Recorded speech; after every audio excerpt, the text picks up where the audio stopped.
Avant de commencer à rentrer vraiment dans le vif du sujet, je vous présente Caravanier. On a fait toute une série de conférences là au courant du mois de mars, donc peut-être que certains ont participé déjà à plusieurs conférences et ça peut paraître un peu redondant, mais je le fais quand même pour ceux qui ne nous connaissent peut-être pas. Caravanier, on a été fondé en 98.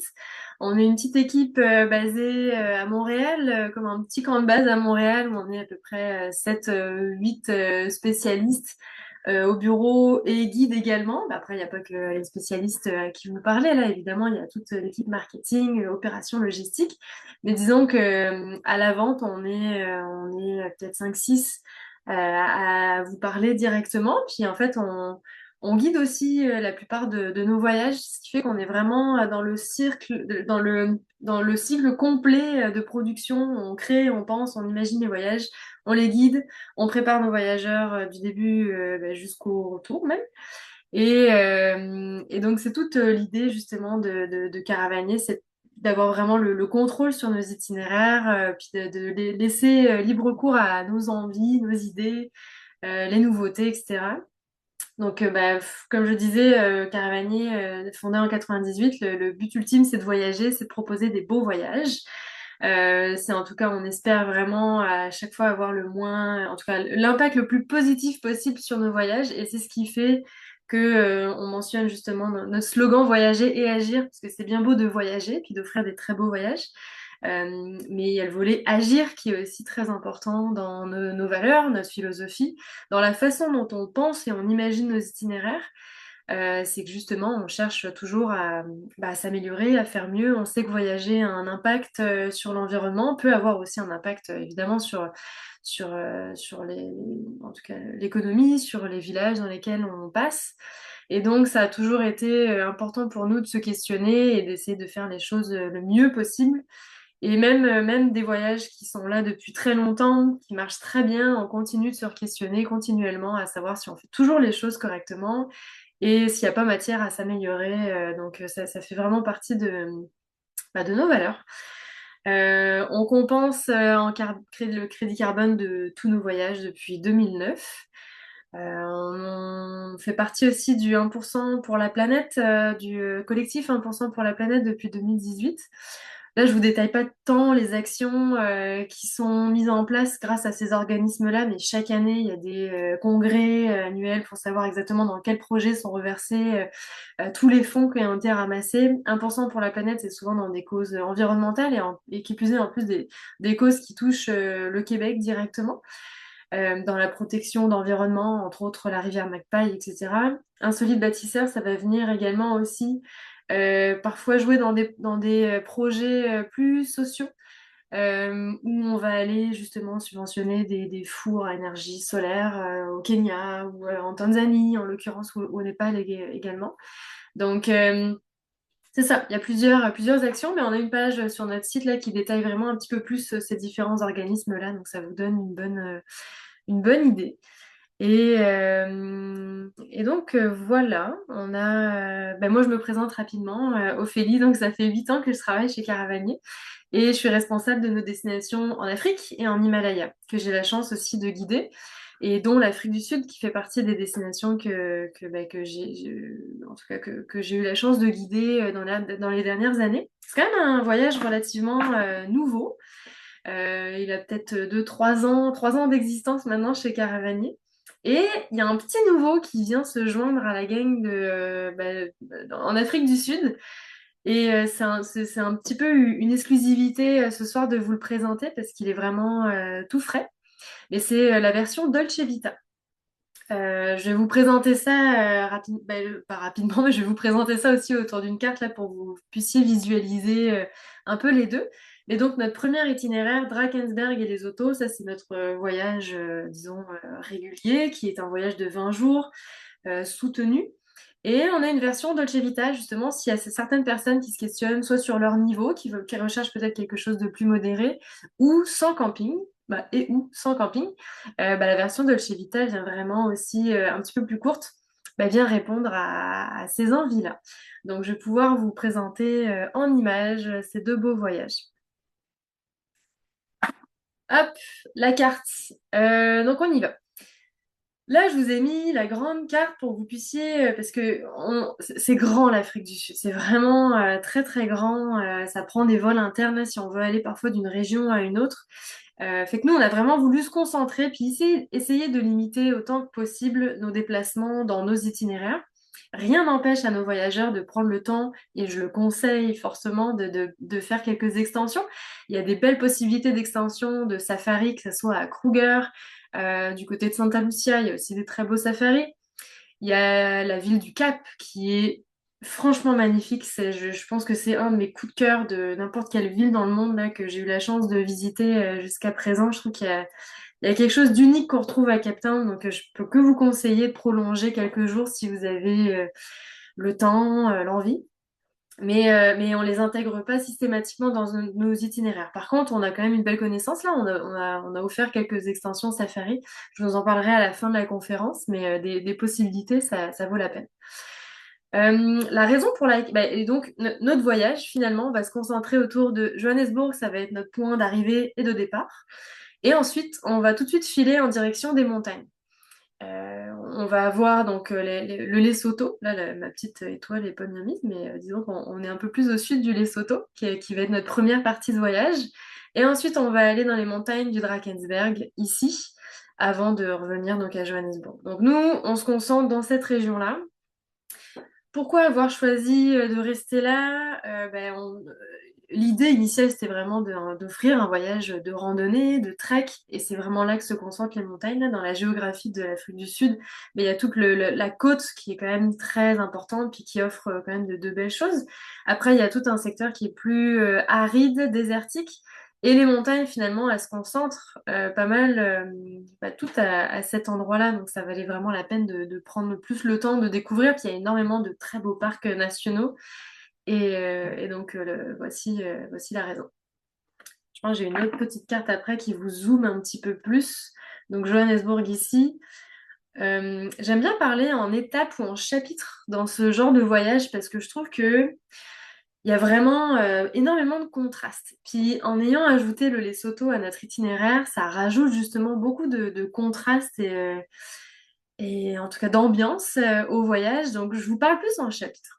Ce qui fait que le premier chapitre, souvent, c'est Johannesburg et alentour. Ensuite, on va donc au Lesotho pour notre deuxième chapitre où on va y passer quelques jours. Troisième chapitre, on va à Clarens, qui est une petite ville avec le parc du Golden Gate à côté qui est magnifique.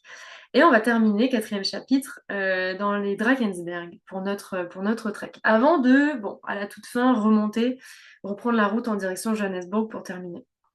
Donc là, ça vous permet d'avoir une meilleure visualisation. Et en réalité, là, notre voyage Drakensberg et Lesotho et le voyage de Vita, ça va être exactement dans la même, on garde la même logique dans l'itinéraire. C'est vraiment juste après le trek, le niveau du trek et le niveau de confort qui va vraiment différer entre les deux. Mais on se géoconcentre au même endroit parce qu'on connaît bien le coin. On a maintenant nos bonnes adresses aussi qu'on aime beaucoup. Il y a énormément, je vais vous le mentionner là, mais il y a quand même beaucoup de similitudes parfois dans les étapes et à certains mêmes hébergements. Donc, je vais essayer d'être le plus clair possible là, de naviguer entre les deux voyages. Mais on reste dans les deux cas dans cette région-là. Johannesburg, donc notre première étape. C'est une ville assez déroutante. Bah déjà, en tout cas, c'est quand même assez facilement accessible. C'est très loin. Le voyage est long pour y aller. Mais en réalité, les vols se font super bien. Souvent, il y a une escale soit aux États-Unis, soit en Europe. Mais ça se rejoint très facilement. Et même chose si vous repartez du Cap, les vols sont vraiment très très longs. Johannesburg, donc c'est une ville, comme je disais, un peu déroutante parce que c'est pas nécessairement une ville avec une bonne réputation ou qui est réputée pour se marcher tranquillement, pour flâner dans les rues. C'est pas comme le Cap, mettons, où là on pourrait, il y a plus un petit air de vacances en ville. Johannesburg, c'est en fait une ville qui a été créée de toutes pièces quand il y a eu la ruée vers l'or dans les années tardivement 1880-1900. En fait, c'est vraiment une ville post-industrielle qui s'est créée. pour pouvoir accueillir tous les travailleurs dans les mines. Donc il y a pas nécessairement de monument en particulier d'importance à visiter, mais par contre, il y a vraiment des petits quartiers qui sont super intéressants par leur énergie, par ce qu'ils apportent. On a voulu vraiment aussi donner un regard nuancé de Johannesburg, parce que souvent, en tout cas la plupart du temps, il y a vraiment des quartiers qui sont aseptisés, un peu en périphérie, puis c'est souvent à tendance blanc, où là, c'est des grands hôtels, énormément de barbelés. Bref, moi, je trouve ça hyper confrontant aussi. C'est forcément très sécuritaire parce que tout est très, très, très sécurisé. Mais ça manque énormément de charme et de vie. Mais il y a le quartier de Maboneng, par exemple, qui est dans le centre-ville de Johannesburg, dans lequel on arrive. Donc nous, on a préféré arriver. Quand on arrive là, on préfère arriver puis dormir dans ce quartier-là, qui est dans le centre. C'est comme un petit quartier qui se gentrifie énormément dans les 10 dernières années, disons là, il y a de plus en plus, mais en fait, il y a comme une reprise de contrôle de la jeunesse dans ce quartier qui vient vraiment émerger, qui amène des petites boutiques d'art, énormément de petits cafés hyper trendy, des bars, des bons restaurants, c'est ça, plein de boutiques d'artisanat, ce qui fait qu'il y a vraiment un nouvel essor dans ce quartier qui rend vraiment l'ambiance et l'énergie très très cool. Et il est pas très grand là, de toute façon on n'y reste pas très longtemps non plus, on va y rester 2 nuits à notre arrivée. Mais c'est vraiment cool de voir justement Johannesburg dans cet esprit-là, parce que ça change vraiment. Et au retour, par contre, quand on reviendra, on va aller dormir dans un autre quartier qui va être aussi très très sympathique. Mais la première approche, on a voulu donner ce ton-là. On dort dans un hébergement qui est vraiment chouette là dans les deux cas, pour que ça soit Dolce Vita ou le Trek régulier, on dort dans le même. Il y a un club de jazz, tu sais, dans sa plus pure tradition là, c'est vraiment vraiment flyé comme expérience. Donc tout ça fait partie de ce qu'on essaye d'intégrer là dans l'approche. Là, c'est les fameux jacaranda qui fleurissent sur une très courte période. Et souvent, ça va être en tout cas pour notre automne, mais c'est au printemps, donc on est sous l'équateur là, donc tout est complètement inversé. Mais donc c'est leur printemps, donc ça va être en octobre-novembre que vous allez, en tout cas, si vous voulez voir les jacarandas en fleurs, il faudra privilégier les mois d'automne. Et c'est super, super beau. Ça fleurit un peu partout là en ville, que ce soit ici ou à Cape Town, là, c'est magnifique. Quand on est à Johannesburg, évidemment qu'on prend le temps pour comprendre l'histoire. C'est un peu notre approche aussi de début de voyage. L'apartheid a vraiment marqué le pays et c'est quand même relativement récent là, dans l'histoire. Ça a été de 1948 jusqu'à 1994. Mais avant ça, il y a tout le passé évidemment colonial, autant des Boers, des premiers colons hollandais et ensuite britanniques jusqu'à ce qu'on ait cet état ségrégationniste de 48 à c'est ça, 94 à peu près. Fait que c'est quand même très récent encore et ça a marqué profondément le pays. Il y a encore énormément de plaies ouvertes reliées à cette histoire-là. Et le musée, je trouve, de Johannesburg est vraiment bien fait. En tout cas, je l'aime beaucoup. Je trouve qu'il est super bien fait, hyper intuitif. Et, euh, et en même temps, il permet d'avoir vraiment un regard très éclairé sur. Puis porteur d'espoir aussi. Tu sais, c'est pas que lourd là. Évidemment que ça vient chercher beaucoup. Mais en même temps, c'est porteur de beaucoup d'espoir. Et il y a un beau message à travers tout ça. Donc on prendra le temps de visiter ce beau musée. Et un autre regard qu'on veut avoir aussi de Johannesburg et de ses alentours, c'est Soweto. Parce que Soweto, ça fait partie des townships, des bidonvilles qui se trouvent vraiment tout autour de Johannesburg, en périphérie de Johannesburg. C'est vraiment immense, c'est une ville, c'est des millions d'habitants là-dedans. Euh, mais il y a quand même aussi un regard très nouveau. On veut pas. Déjà, Soweto, historiquement, même chose. C'est un peu le cœur de beaucoup d'événements historiques qui ont eu lieu. Ça a aussi vu naître, pas vu naître, mais en tout cas, ça a accueilli plusieurs des grandes personnalités du pays, comme Nelson Mandela, Desmond Tutu, entre autres, qui ont vécu dans ces townships-là pendant longtemps. Mais ça a aussi été le lieu, la place de plusieurs grands événements et manifestations et répressions, ce qui fait qu'il y a quand même un volet historique très, très fort. Au-delà du fait que ça soit un township, bah, en tout cas, je trouve qu'il y a la même chose, ça émerge beaucoup, en fait, ça change de visage. On veut pas rendre ces visites-là folkloriques. C'est le but, c'est pas d'aller observer des bidonvilles ou d'aller voir les gens vivre dans des bidonvilles. C'est vraiment pas l'approche qu'on veut avoir, du tout, du tout. Au contraire, ce qu'on a voulu chercher là-dedans, c'est bah déjà, il y a une personne de Soweto qui nous fait la visite aussi de son quartier.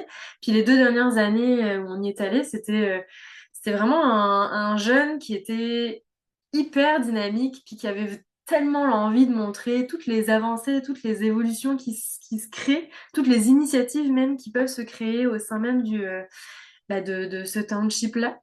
Parce que évidemment, il y a beaucoup de pauvreté, mais il n'y a pas non plus que ça. Il y a plein de petites micro-brasseries qui commencent à naître.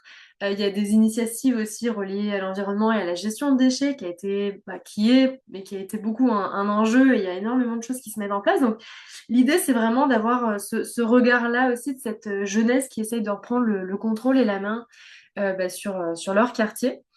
Il y a toujours des petites possibilités aussi de s'arrêter pour goûter un petit peu des petites choses locales et ça fait partie aussi des visites. Donc, puis ça, on le fait à pied, là, on va vraiment se balader. Le but, c'est de prendre notre temps puis de profiter vraiment de l'endroit aussi, puis de pouvoir créer un lien et un contact avec les gens avec qui on est. Donc, voilà pour la première étape à Johannesburg. Ensuite, on file en direction du Lesotho. Là, je rebondis parce que tout à l'heure, je vous ai parlé de la meilleure période, là, en octobre-novembre. En fait, on y va à 2 périodes. Il y a 2 saisons qui vont être vraiment parfaites pour ce voyage-là. Ça va être au printemps et à l'automne. Là, je parle peu importe, là, mais printemps et automne, en fait.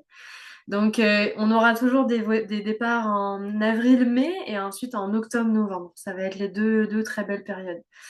Donc, rappelez-vous, là, avril-mai, c'est censé être leur automne. Puis ensuite, octobre-novembre, ce sera printemps. Donc, avec les paysages aussi qui vont avec les nuances dans les couleurs, les petites fleurs, etc. C'est vraiment très sympathique. Il n'y a pas d'énormes différences entre les deux, mis à part ça, là, mais en termes de température, ça reste assez similaire. Donc ensuite, on part direction le Lesotho. Et là, on a un petit peu de route pour aller rejoindre ce petit pays complètement enclavé en Afrique du Sud, unique. Moi, on trouve quand même peu d'informations sur Lesotho. Là, on a même parfois du mal à le situer sur une carte. Et en fait, moi, je trouve, j'ai vraiment eu un énorme coup de cœur pour le Lesotho. Donc, cette étape-là fait partie de nos 2 voyages. Il a vraiment une histoire unique parce qu'il a été sous protectorat anglais. En fait, les Soto, les pas Soto, les Soto, parce qu'il y a plusieurs ethnies, il y a à peu près 11 langues officielles en Afrique du Sud, puis il y a vraiment beaucoup, beaucoup, beaucoup d'ethnies. Mais à l'époque de la colonisation des Boers, des Afrikaners, là, en Afrique du Sud, bah, il y a une partie de la population du peuple Soto qui est allée se réfugier au Lesotho, dans les montagnes, parce que justement, il y a toute une barrière, une frontière naturelle de montagnes tout autour du Lesotho, puis c'est le seul pays au monde où tout le territoire est à plus de 1 000 mètres d'altitude. Donc souvent, on va l'appeler royaume dans le ciel. Donc, toutes ces populations-là ont trouvé refuge dans les montagnes, ce qui a permis en fait à la création du Lesotho de garder une forme d'indépendance. Ils n'ont jamais connu l'apartheid, ils n'ont jamais été colonisés par l'Afrique du Sud. Ils ont été sous protectorat anglais quand les Anglais sont venus pour justement faire la guerre avec les Boers. Et ce qui a permis justement de conserver une identité aussi très forte. Euh, Vraiment cette forme d'indépendance, c'est un royaume. Il y a un roi toujours en place. C'est sûr qu'aujourd'hui il a plus nécessairement de pouvoir exécutif, mais il y a toujours un roi en place, ce qui donne vraiment, on change complètement de pays. Définitivement, là, quand on va au Lesotho, on est vraiment dans un environnement aussi beaucoup plus rural parce qu'ils n'ont pas eu la chance de pouvoir bénéficier du développement économique comme l'Afrique du Sud a pu l'avoir. Donc, il y a quand même une énorme différence en termes de développement, bah, que ce soit, en tout cas, on le voit là, dans les infrastructures, c'est beaucoup plus limité. Mais il y a encore justement cet esprit, en tout cas cette réalité très rurale qu'on retrouve dans le pays. Et donc, beaucoup de belles montagnes aussi pour aller marcher. Donc on se trouve, la capitale c'est Maseru qui se trouve juste ici. Mais nous on va aller de ce côté-là, il y a un petit village qui s'appelle Malealea. Puis on va faire, et là je vais nuancer un petit peu. Le voyage Dolce Vita, on va rester au Malealea, dans un petit lodge que je vais vous présenter. Puis du Malealea, on va faire plein de petites belles randonnées à la journée. Et dans le voyage plus soutenu, on va aller faire comme une traversée, appelons ça comme ça, du Malealea, et on va rejoindre Semonkong, un autre village, qui va être notre point ensuite de retour.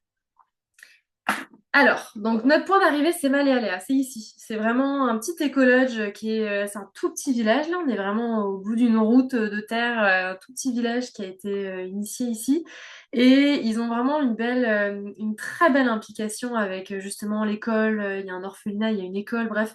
Ils ont une fondation et ils reversent chaque année un pourcentage de leur profit pour justement venir en aide autant que ce soit à l'école, à l'orphelinat. Ils créent beaucoup d'emplois aussi dans les alentours et dans le village. Donc, en tout cas, moi, je trouve qu'ils ont vraiment de très très belles valeurs, ce petit écolage-là. Et il y a ce qu'on appelle des rondavelles. Les rondavelles, c'est ces hébergements en rond en fait, avec des toits de paille ou en chaume parfois. Et ça reste quand même assez confortable. Donc là, c'est notre première étape. Dans le voyage Dolce Vita, je répète, on va dormir 3 nuits ici, à ce Malealea Lodge. Et de là, on va avoir vraiment de belles journées, de belles randonnées. Mais sinon, pour l'autre voyage, c'est notre point de départ. La culture Basotho, donc on voit là les gens porter les fameuses couvertures. Là, ça, c'est vraiment l'habit traditionnel avec les bottes de pluie ou parfois même les cagoules. On les voit souvent vêtus de même.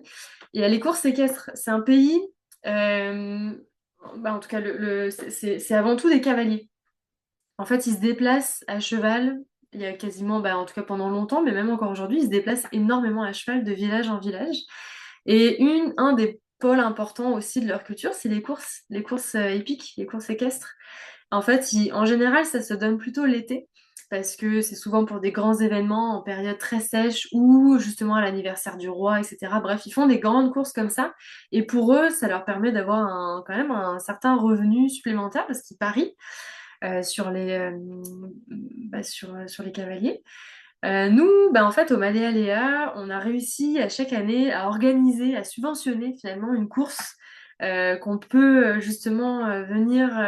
On y participe pas en tant que cavalier, mais on y participe dans l'esprit et dans l'ambiance.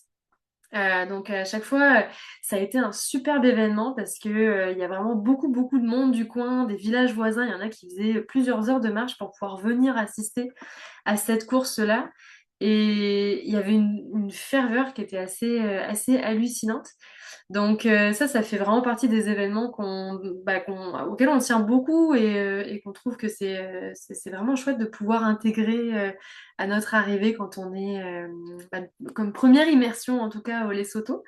Donc ça fait partie justement en tout cas des points culturels sur lesquels on aime beaucoup mettre l'emphase. Dans les fameuses couvertures, là, on en reparlera plus tard, mais il y a vraiment, ça encore une fois, vous allez les voir absolument partout. C'est un objet qui est extrêmement important dans la vie des Basotho parce qu'il est souvent remis à la naissance. Chaque enfant reçoit une première couverture avec une signification, soit dans les motifs ou dans les couleurs. Et tout au long de sa vie, en fait, il va porter cette couverture-là de plein de façons. Il y a même les femmes vont les porter d'une certaine façon, les hommes, que ce soit d'un côté ou de l'autre, etc. Puis après, comme même chose, quand ils se passent leur rite de passage pour devenir un homme, ils reçoivent une nouvelle couverture. Quand ils se marient, ils reçoivent une nouvelle couverture. Bref, c'est vraiment un objet très important dans leur culture. Puis on va en apprendre aussi pas mal plus à ce sujet. Ensuite, on part en trek. Donc là, je vais pas trop vous détailler le voyage de Vita sur les journées, mais par contre, les prochaines photos vont quand même donner des bonnes idées. Tu sais, dans le voyage de Vita, il faut quand même s'attendre à des bonnes journées de marche d'entre 5, 6, 7 heures de marche par jour, avec des bons dénivelés quand même, parce que les Sotos, ça reste qu'on passe de vallée en vallée, ça peut être, ça reste un environnement qui est montagneux. Et là, les photos vont vraiment donner l'esprit qu'on peut avoir dans ces journées-là, en sachant que ça va être des journées, c'est ça, des journées de rando où on revient dormir au lodge le soir. Mais dans ma progression de conférence, je vais avancer en vous expliquant aussi le voyage régulier, le voyage soutenu, comment ça se passe. Parce que quand on part en trek depuis le Maléaléa pour rejoindre Sémonkong, ben là, on va avoir avec nous une équipe, des chevaux pour porter la logistique. On part juste avec notre sac de jour et l'idée, ça va être de marcher de village en village. Et donc, on va dormir en itinérance, là, un hébergement différent chaque soir. En tout, on a c'est 3 jours, 2 nuits d'itinérance dans ce trek-là. Puis ensuite, je vous parlerai de Sémonkong juste après. Donc, c'est ça. Comme je disais, on a les chevaux pour le soutien logistique. On a juste les sacs à dos de jour, puis pour notre nécessaire pour la journée. Et les nuits aussi se font, tu sais, comme je le disais, là, on est vraiment isolé au Lesotho. Tu sais, au plus on s'éloigne, là, dès qu'on commence à sortir des sentiers, là, on emprunte souvent des chemins de bergers dans les montagnes. On passe des cols en général, on est entre 1500 et 2500 mètres d'altitude, donc on est toujours à naviguer là-dedans. Et pendant 2 nuits, en 2 nuits consécutives, là, on va dormir dans des petites huttes, exactement comme ça. Là, on est vraiment dans un tout petit village. C'est le chef du village qui fait en sorte de nous ouvrir 2 huttes pour nous, les voyageurs. C'est ultra rustique. On est à même le sol là, en terre battue, donc on apporte quand même des bâches ou quelque chose là, pour protéger l'équipement et la poussière. Mais faut s'attendre pendant 2 dodos, à avoir quand même un confort beaucoup plus sommaire. C'est certain. Mais je trouve que l'endroit est tellement lunaire, tellement incroyable. Tu sais, quand tu as cette sensation de bout du monde, je trouve que c'est vraiment là-bas que tu la ressens le plus. Ça reste quand même, c'est ça, on est entouré de montagnes. Les villages sont vraiment pas grands. Là, on parle de quelques petites huttes qui sont partagées avec les familles là, entre elles. Là, par exemple, c'est le deuxième soir. Le deuxième soir, on va dormir dans ce tout petit village-là. Donc, on va avoir cette grande maison qui fait office aussi de cuisine, salle à manger. Et ensuite, on a quelques petites huttes comme ça qui sont aussi disponibles pour nous. Donc, ça, c'est ça. Vous avez une bonne idée là des 2 soirs où on dort de façon beaucoup plus rustique. C'est un peu comme des dortoirs là. On peut dormir à peu près 4-5 dans chaque hutte. Euh, Dépendamment de la météo, il y a déjà une année où on a pu dormir même à la belle étoile pour ceux qui veulent, avec un bon sac de couchage. C'est quand même frais. On faut pas sous-estimer la température parce que ça soit au printemps ou à l'automne, les nuits peuvent être quand même fraîches là autour de 5 degrés, voire un peu moins parfois. Mais sinon, on a quand même bon, bah, je veux dire, les abris dans les huttes dans lesquelles on peut dormir. En tout cas, moi, j'avais vraiment aimé l'expérience, même si effectivement pendant 2 nuits, c'est plus sommaire. Exemple, bah, encore une fois, là, ça c'est le premier village dans lequel on dort qui est franchement spectaculaire. En tout cas, le- les- la lumière en Afrique est incroyable, peu importe où on va, là, que ce soit au Maroc, en Tanzanie, en Afrique du Sud. J'en parle tout le temps de cette lumière-là parce que je la trouve vraiment unique, que ce soit pour les couchers de soleil, les levées de soleil. Mais si vous êtes amateur de photos, là, ça donne vraiment des perspectives incroyables quand on est aussi isolé. Euh, Qu'est-ce que je voulais dire d'autre par rapport au trek? Donc, c'est ça, comme je disais, 3 jours, 2 nuits, là, on va vraiment marcher de village en village. Les seules personnes qu'on voit, mais c'est ça, les habitants, quelques enfants, là, qui nous courent après être sortis de l'école parfois. Et sinon, quelques bergers au sein même des montagnes. C'est des bonnes journées de marche. Ces 3 journées-là, c'est peut-être même les plus grosses du voyage, parce qu'on parle d'à peu près 18 à 20 kilomètres par jour de marche. Il n'y a pas de difficulté technique particulière parce qu'on est vraiment sur des beaux sentiers qui sont empruntés. Là, on le voit, là, exemple. Ça, c'est quand on quitte un des petits villages dans lequel on a dormi. C'est vraiment quand même des beaux sentiers de marche la plupart du temps. Donc, il n'y a pas de difficulté particulière. Mais il faut s'attendre à quand même des longues journées de marche. Si on peut marcher à peu près 8 heures, 7, entre 7 et 8 heures par jour, ces 3 journées-là. Donc, c'est une bonne mise en jambe avant les Drakensberg. Évidemment, il y a les pauses, il y a tout ça, mais ça laisse quand même ouais, un beau terrain de jeu. Parfois, il y a un petit peu de section hors sentier, mais sans grande difficulté. Mais ça reste quand même on emprunte toujours les sentiers qui sont pris par les bergers ou les villageois. Et là, c'est quand on arrive à Semonkong. Semonkong, c'est plus gros que Maléaléa, là, la ville de Semonkong. Donc, quand on arrive, on a vraiment cette vue plongeante sur cette ville-là par notre sentier. C'est franchement aussi très sympathique. Et Semonkong, on va y rester 2 nuits. Ça va être un peu notre point d'arrêt là, pour se reposer un petit peu. On arrive dans un superbe lodge qui est un peu plus confortable encore que le Maléala que je vous avais montré au tout début. Donc, on a un très beau lodge confortable avec un très bon restaurant aussi sur place. Et de ces Mongkong, ben là, on va pouvoir. Là, exemple, il y a Matuso qu'on voit ici, qui est une petite dame du village qui est vraiment fascinante.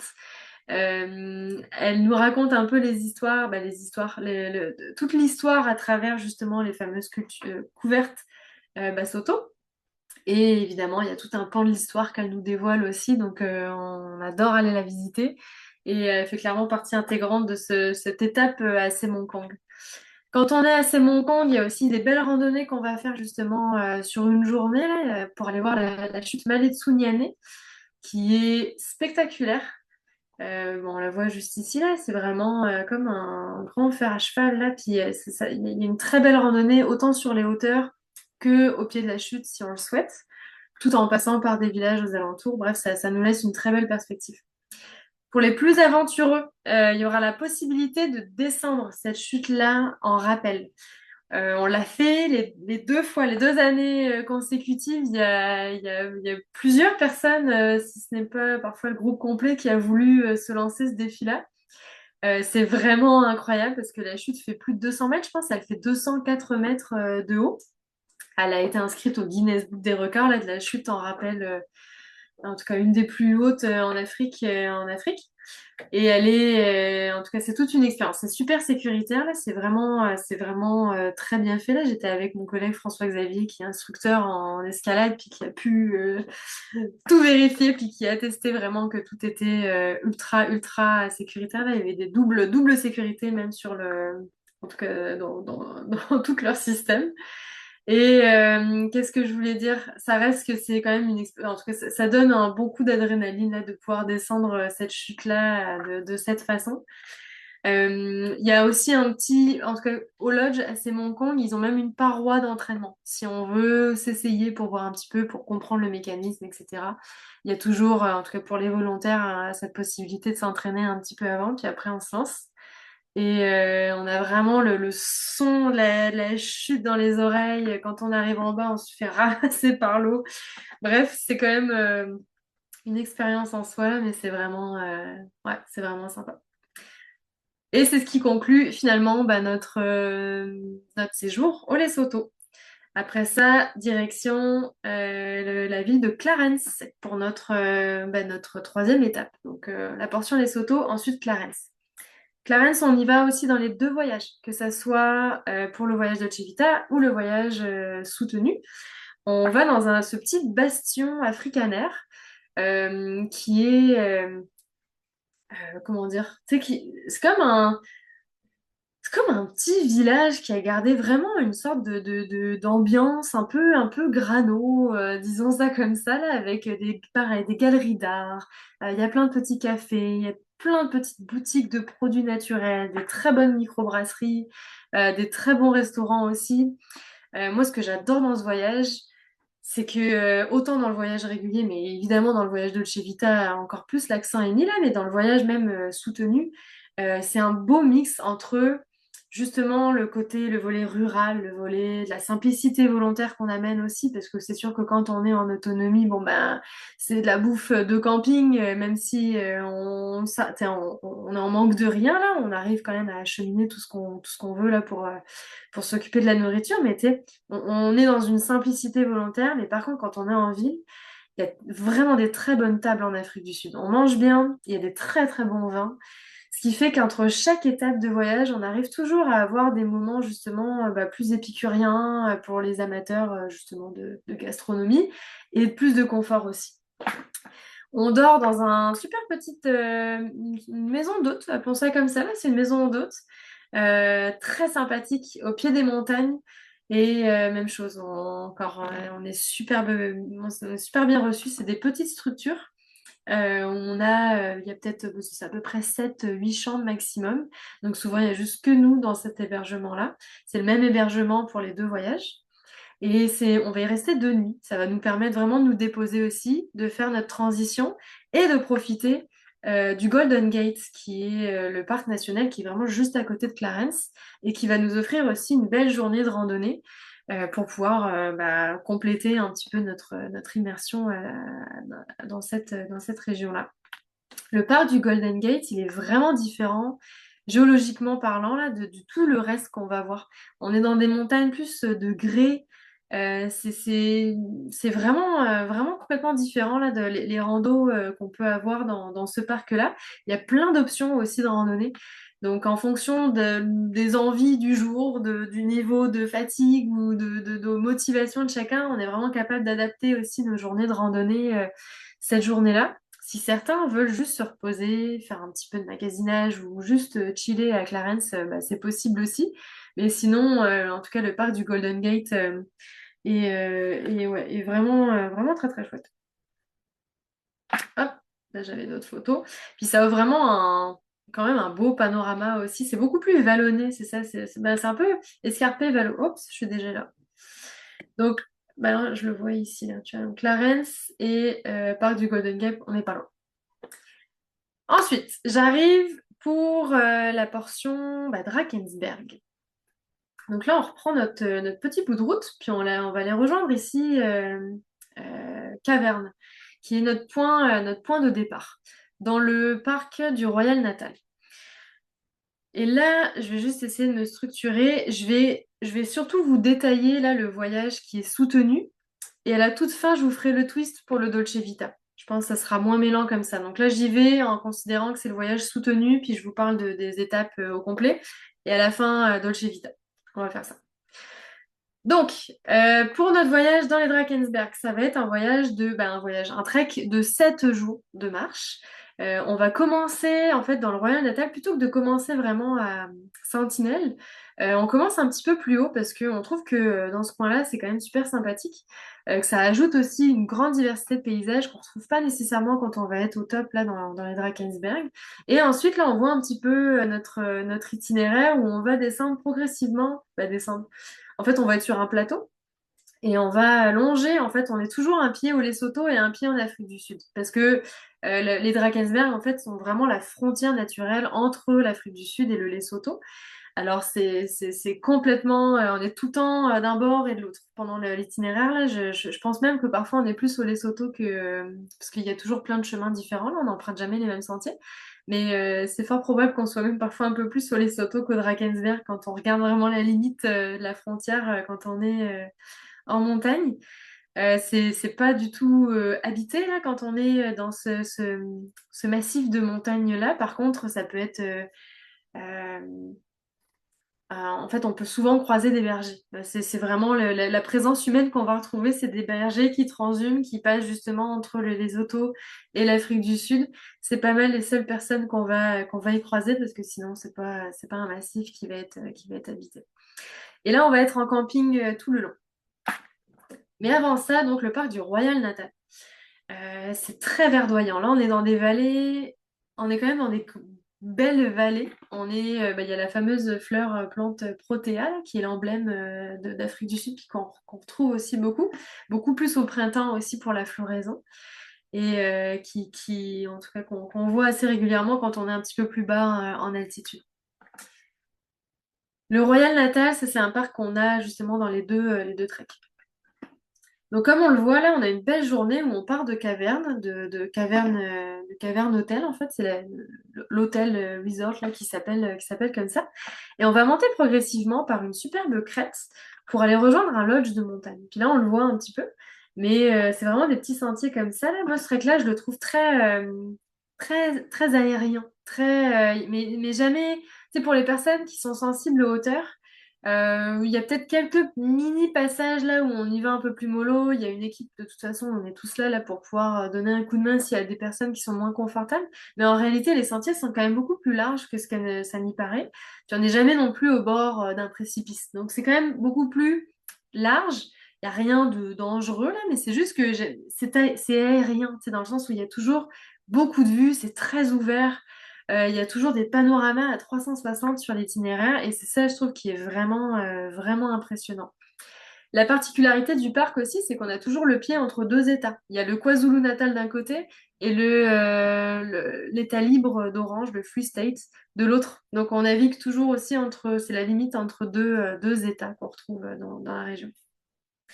Donc ça, c'est une très belle randonnée qui nous permet de rejoindre Whitsies, qui est notre petit lodge de montagne vraiment au pied des Drakensberg. Disons que c'est un peu là notre point de départ pour notre trek dans les Drakensberg, parce que ce lodge-là, il est vraiment incroyable. En tout cas, il est perdu un peu au milieu de nulle part dans les montagnes et offrant vraiment des vues assez spectaculaires. Donc on en profite, on reste une nuit à cet hébergement-là. Ça nous permet de bien refaire nos sacs, de s'assurer qu'on est tout bon avant de partir vraiment en autonomie le lendemain en direction des Drakensberg. Drakensberg, là, en tout cas en afrikaner, c'est les montagnes du dragon. Alors que en zoulou, ça serait fer de lance qu'on a nommé ces montagnes-là. Là, on voit Sentinel Peak, c'est un des points, je dirais, les plus populaires qu'on voit très souvent en fait dans les gros highlights des Drakensberg. Cette forme le Drakensberg, c'est ça, hein, c'est vraiment un escarpement, c'est des montagnes très escarpées, c'est beaucoup de falaises, des montagnes basaltiques avec des grandes colonnes. Bref, c'est vraiment encore une fois une géologie très particulière. Là, on est dans la roche noire. C'est quand même assez spectaculaire. Puis on a justement ces grands escarpements-là qu'on retrouve souvent. Les chutes Tugela, qu'on va voir, mais de haut. Parce que pour pouvoir, en fait, les Drakensberg, ce qu'on va faire là, quand on va partir en trek de Whitsies, on va monter, puis ça, je vous en parle juste après, mais progressivement, puis on va passer par les chutes Tugela et on va vraiment être à leur source. Les chutes Tugela, c'est une des plus grandes chutes, elle fait à peu près 900 mètres de haut. Et puis c'est réparti en à peu près 5 paliers, mais elle est vraiment immense. Et on va la voir d'en haut quand on va arriver sur ce plateau-là. Et on va monter progressivement. Là, cette photo, je l'aime bien parce que ça montrait un petit peu l'appréhension avant je dirais, la seule portion un peu plus technique du voyage. C'est ça. C'est les fameuses échelles. Parce que pour pouvoir rejoindre le plateau de Drakensberg, qui est à peu près à 3000 mètres d'altitude, ben on a une petite section, puis là, on parle de peut-être 80 mètres d'échelle là, à grimper. En photo, ça paraît quand même toujours un petit peu plus impressionnant qu'en vrai, selon moi, même si on s'entend que ça reste une petite étape à passer. Donc, la même chose, on a notre équipe avec nous. Donc, il y a des porteurs sur ce voyage. On a des porteurs, on a plusieurs. Bah, il y a le guide caravanier qui accompagne là, du début à la fin. Mais il y a aussi une équipe avec Zi, qui est notre guide aussi local sur place. Et donc, s'il y a un besoin d'assistance, là, s'il y a des personnes qui sont moins à l'aise, c'est que ce soit pour porter le sac à dos, évidemment, pour éviter d'avoir trop de transfert de poids, on a parfois un système justement avec des mousquetons pour pouvoir s'aider puis un petit peu plus. Donc ça, c'est vraiment le seul petit passage. Puis comme je disais, là, on parle d'à peu près 80 mètres en tout et pour tout d'échelle à monter. Une fois qu'on est en haut, c'est fini les échelles. Même pour descendre, on ne repasse pas par le même chemin, donc il n'y a pas d'autres sections à échelle. Et une fois qu'on est en haut, ben, on a vraiment, encore une fois, toutes ces vues assez spectaculaires parce qu'on reste sur le plateau, on va toujours naviguer entre 3000 3500 mètres maximum. Il peut y avoir quand même du dénivelé là-dedans, mais ça reste on est toujours dans ces altitudes-là. On est sur des terrains qui sont un peu backcountry, donc il n'y a pas nécessairement de sentiers bien tracés, même si, encore une fois, il y a beaucoup de bergers ou de passages d'animaux qui peuvent y passer, donc ça crée des petits sentiers parfois qu'on emprunte aussi. Mais ça prend quand même d'avoir une petite attention particulière, là, tu sais, de faire attention où on met les pieds, parce que parfois c'est quand même un peu... bah, il n'y a pas nécessairement toujours de sentiers bien tracés. Là, par exemple, un berger Basotho qu'on a rencontré, la seule personne qu'on avait vue en 7 jours de temps. Sinon, on croisait absolument personne. La journée, bon là j'avais un méga gros sac à dos parce que c'était une des premières éditions aussi. Puis bon, quand on guide, on en a plus, mais vous n'allez pas avoir un sac à dos comme ça. Là, les années d'après, on a réajusté un petit peu le niveau aussi du voyage, ce qui fait que vous allez avoir, bah, on a une plus grande équipe de porteurs. Donc la journée, vous ne portez que votre sac à dos de jour. On reste sur ce même principe-là, c'est qu'un sac à dos de jour. Le reste des bagages va être porté par l'équipe locale, les porteurs. Donc il y a pas d'enjeu. Il y a quand même une flore aussi qui peut être intéressante. Au niveau de la faune, il n'y a pas tant... il peut y avoir des vautours du Cap qu'on peut voir à un certain endroit, mais sinon, hein, il n'y a pas tant d'animaux. Notre super équipe qu'on retrouve, donc comme je disais là, on a une belle équipe de porteurs, on a dit, je pense que j'ai plus loin en photo. Euh, Ce qui est le fun aussi, c'est que ben, dans ce voyage, c'est multiculturel. Là, comme je vous disais, il y a 11 langues officielles, il y a énormément d'ethnies différentes, avec des dialectes aussi différents en Tanzanie. Mais même au sein de l'équipe, ben, majoritairement, on va avoir des personnes d'origine zoulou, Xhosa, Soto également. Donc ça nous donne je trouve que il y a il y a un lien qui se crée qui est vraiment le fun de justement parce que c'est les seules personnes avec qui on a un contact, donc c'est le lien que vous allez créer et majoritairement avec les personnes avec qui on va être accompagné. Et donc ça donne toujours de superbes moments de partage quand on est en tout cas arrivé au campement là, c'est aussi participatif parce que étant donné qu'on est bah, ça dépend des groupes aussi, là, puis de la taille de l'équipe, mais on aime ça quand même, rendre ça participatif quand vous allez arriver au campement. Bah, s'il y a besoin d'aider à monter la tente repas, ou bref, ça reste toujours très appréciable là, de partager ces moments-là, même avec l'équipe, justement. Quand je vous parlais là des grandes colonnes, des roches et des grandes failles un peu qu'on retrouve, c'est vraiment exactement ce type de paysage-là qu'on peut retrouver dans les Drakensberg. Là, j'avais mis quelques photos justement du setup là, des campements. Donc, on a toujours une grande tente messe comme ça pour prendre nos repas le matin et le soir. Le midi, souvent, ça va être des petits pique-niques qu'on va prendre sur le chemin. On s'arrête en fonction du temps et de la météo aussi, évidemment. Puis ensuite, on a des tentes, 3 places, mais vous êtes deux par tente ou tout seul, dépendamment si vous faites la demande là, pour être solo. Mais voilà pour le setup. C'est quand même qu'on faut là, on a effectivement chaise, table, on a tout ce qu'il faut là pour profiter. Ça, c'était avant une belle tempête qu'on a essuyée parce que les Drakensberg, on est quand même dans un environnement imprévisible. Alors, on dit ça de toute façon pour tous les voyages de montagne, là. On le sait qu'en montagne, la météo reste toujours imprévisible. Mais dans les Drakensberg, là, je pense qu'il y a une petite coche supplémentaire où il faut vraiment être prêt à avoir tout type de météo, parfois en une seule journée. On peut avoir, et même quand on y va aux périodes auxquelles on va, là, tu sais, ça reste que c'est techniquement les meilleures périodes pour aller y marcher. Mais quand on est dans les Drakensberg, on s'attend à tout. Il peut faire beau, il peut faire chaud, il peut se mettre à pleuvoir même avec un peu de grêle dans la journée. Et surtout en novembre, en octobre-novembre, disons, il peut y avoir des cellules orageuses qui se forment en fin de journée. Et quand ça souffle vraiment fort. Après ça, ça se calme, puis souvent on va avoir de belles éclaircies le lendemain, mais on va avoir, en tout cas, c'est très probable qu'on ait quand même des cellules orageuses comme ça qui nous soufflent un bon coup sur la tête en fin de soirée. Donc, encore une fois, ça fait partie de l'expérience et du voyage quand on fait ce trek-là.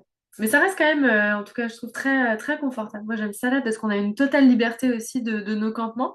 On peut aussi s'ajuster en fonction de la météo, soit dormir un peu plus dans les terres justement pour se sentir plus à l'abri, ou parfois, ben, on va avoir des campements avec des superbes vues plus exposées, proches justement de certaines falaises là qui nous permettent d'avoir une très belle perspective vue d'en haut.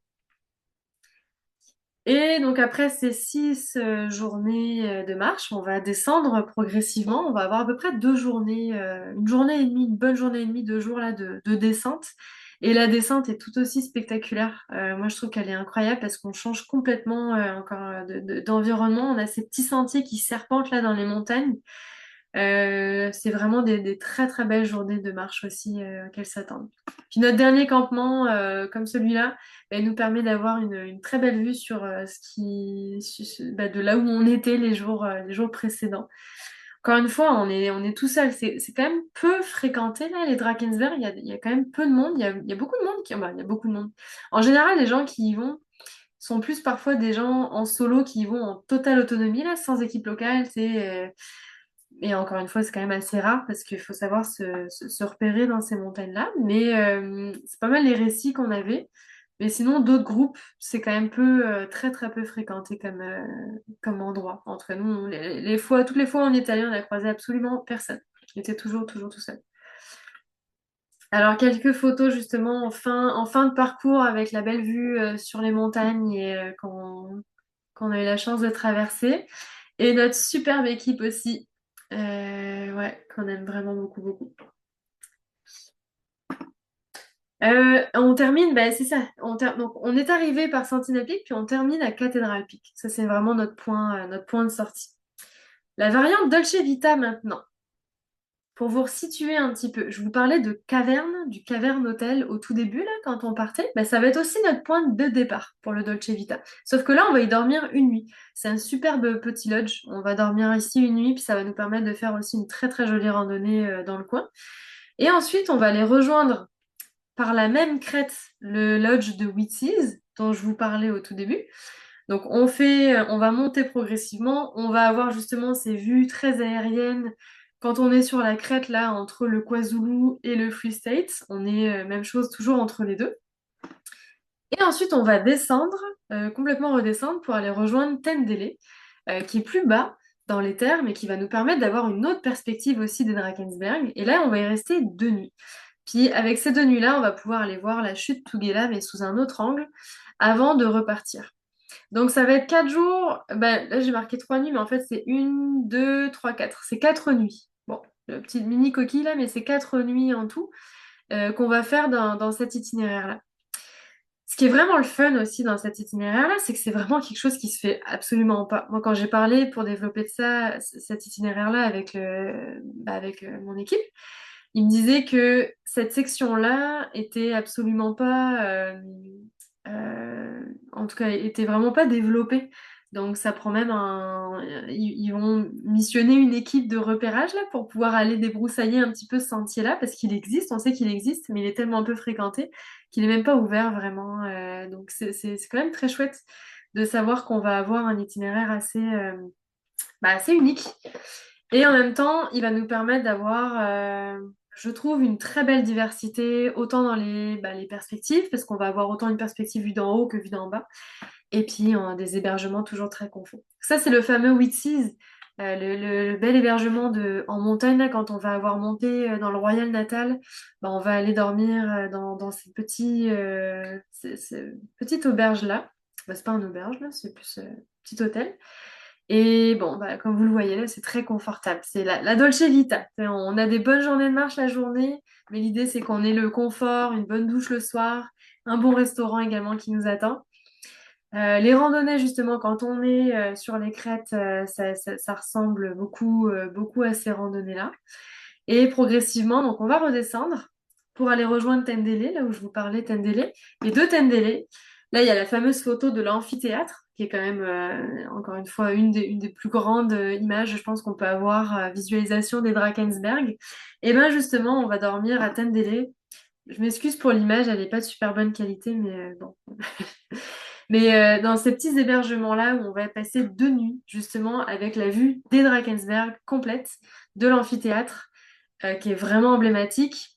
C'est super confortable. Et de là, on va pouvoir aller voir la chute Tugela, mais d'en bas. Dans l'autre itinéraire, on est en haut, là, on est vraiment sur le ridge. tout en haut. Mais dans le voyage de Vita, ben, on s'est dit que ça serait vraiment chouette de pouvoir avoir cette perspective-là, mais vue d'en bas. Donc, on a une très belle randonnée aussi qu'on va faire à la journée pour revenir après à Tendele. Et donc, euh, et donc c'est ça. Ça va nous permettre de profiter aussi du massif des Drakensberg, du Royal Natal, avant de retourner à Johannesburg. Et d'ailleurs, Johannesburg, donc on va conclure le voyage là-bas. On va passer une dernière nuit dans un endroit vraiment d'exception. J'en dis pas trop parce qu'on adore le garder un peu comme surprise à la fin, mais c'est vraiment un endroit magnifique, reposant et qui nous emmène dans complètement un autre univers totalement différent de notre arrivée à Johannesburg. Et donc, c'est vraiment très, très, très agréable. Et encore une fois, cet hébergement-là se retrouve dans nos deux itinéraires. Une table d'expérience quasi gastronomique aussi pour terminer et conclure ce voyage. Et voilà, ensuite je termine avec l'expérience safari, parce que c'est quand même en général un volet important là, où en tout cas les gens aiment bien prolonger puis faire cette extension-là. Les dernières années, puis je trouve ça le fun, on a plusieurs options quand même de safari. Il y en a sans camping pour ceux qui veulent vraiment être dans des lodges, mais ce qu'on a expérimenté, puis ce qui est quand même chouette aussi, je trouve comme, bah, c'est ça, comme feeling là, c'est les safaris à pied. Ça se fait beaucoup dans plusieurs réserves là, proches de Kruger ou dans les réserves privées comme à Maseke. En fait, ça va être des safaris où on va dormir dans des campements qui sont quand même des campements très confortables avec des lits, des vrais lits quand même, ou en tout cas des bons lits. T'as la douche, t'as quand même des très bons conforts. Mais le matin, bah, on va souvent faire 3 4 heures de marche pour se déplacer jusqu'à un prochain campement. On a aussi une Jeep de soutien qui nous permet de faire des game drives, des sorties en Jeep dans la journée pour aller compléter puis parcourir une plus grande distance dans le parc. Parce que c'est sûr qu'à pied, bon, ça reste un safari à pied. Donc on est plus on va plus essayer de comprendre, tu sais, comme des pisteurs, tu sais, essayer de comprendre les traces de pas, les odeurs, les bruits, les sons. Ils sont vraiment là, ils sont hyper connaissants là, donc ils vont vraiment nous expliquer absolument tout ce qu'il y a à savoir sur les animaux qu'on peut croiser. Donc il y a quand même cette petite sensation-là, puis ce feeling-là, forcément, quand on croise des animaux et quand on est à pied, ça reste vraiment, vraiment unique. Et exemple, là, les campements qu'on peut retrouver, donc on est dans des tentes safari, dômes, là, on peut quasiment être debout dedans. Des belles tables, on mange très bien, souvent c'est vraiment en trois services, là, il y a tout ce qu'il faut, un petit feu le soir, donc ça reste quand même une chouette expérience pour ceux qui veulent s'essayer dans les safaris à pied. Sinon, comme je vous disais, il y a d'autres versions plus classiques. Et Cape Town, encore une fois, que je conseille, qui est vraiment chouette parce que c'est une ville pour le coup qui se marche très bien. Moi, j'y suis allée seule, puis j'ai vraiment pu me balader toute la journée en ville, dans beaucoup de quartiers. Et c'est super agréable. Ceux qui veulent aussi rester plus longtemps pour aller voir la région des vignobles, faire des dégustations de vin. Il y a des très bonnes tables, encore une fois, dans le coin de Cape Town. Donc c'est très très chouette. Il y a des très belles randos aussi sur Table Mountain qui nous permet justement d'avoir ce superbe point de vue du Cap. Bref, il y a vraiment de belles sorties à faire là pour rajouter un petit peu. Et voilà, je pense que ça conclut ma présentation pour l'Afrique du Sud. Je vais juste aller regarder voir s'il y a des questions. Hop, j'arrête le partage. Non, je vois qu'il y a... Bah, en tout cas, n'hésitez pas là s'il y a des questions d'ici la fin. Sinon, je reste disponible au bureau pour discuter bah, de votre projet. On a nos prochains départs là qui sont prévus pour cet automne, octobre-novembre, autant pour le Dolce Vita que pour le voyage soutenu. Donc ça reste c'est le bon moment pour s'inscrire. Puis il y aura d'autres départs ensuite au printemps prochain. Alors voilà. En tout cas, j'espère que ça vous aura. Ah, j'ai oublié de vous envoyer le. Attendez. Si vous me donnez juste encore 1 ou 2 secondes, je vous envoie le sondage. Parce que sinon, je l'aurais fait pour rien. J'ai un petit sondage. Je vous fais apparaître ça. Puis une fois que c'est fait, bah, je vous laisse pour la soirée.